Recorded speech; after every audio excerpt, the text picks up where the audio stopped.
Pronti? 1, 2, 3. Valido il primo segnale con veloce Iseo AS che prende la testa nei confronti di Isaac Mail, poi in terza posizione Hypnotic Man, quindi Involved Matley, all'esterno è rimasta Ingrid Jet, poi Indica Jet e si vengono a completare i primi 200 metri, la prima curva in 15,6. Passaggio davanti alle tribune, Iseo AS al comando, Isaac Mail che sposta dalla seconda posizione alla corda, va a chiedere strada, per il momento non la ottiene, 400 metri iniziali passati in 30,5.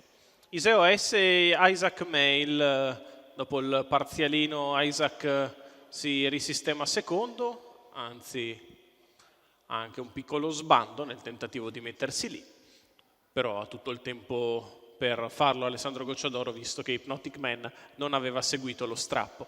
In quarta posizione rimane sempre il numero 4 di Involved Matley, mentre muove in mezzo alla pista Indica Jet che sul ulteriore rallentamento della testa muove a spesa zero, arriva a gravitare ai lati di Isaac Mail e si porta su Iseo AS.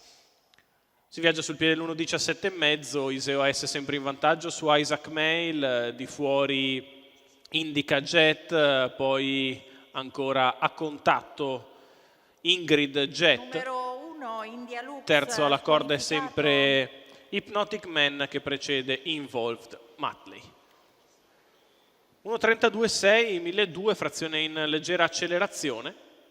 Iseo AS continua a guidare, al suo esterno sempre Indica Jet, in corda Isaac Mail, poi Hypnotic Man, quindi Involved Matley. Quando siamo a 600 dal palo, una frazione in 15,1 per la curva di destra.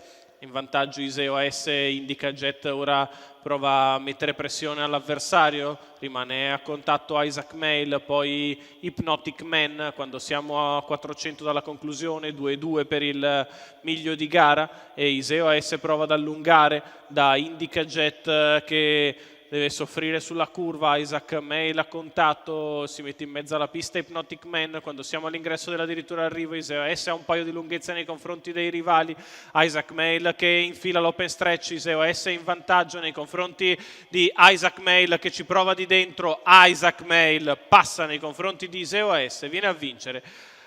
Al terzo posto finisce ancora Indica Jet, 2.31,7. Per la vittoria di Isaac Mail, Alessandro Gocciadoro, guidatore e allenatore per i colori della scuderia Taras, il figlio di Nadal Sheba, vince in percorso da secondo in corda, infila l'open stretch in arrivo, passa bene, vince chiaramente, Iseo AS si deve accontentare del secondo, al terzo Indica Jet.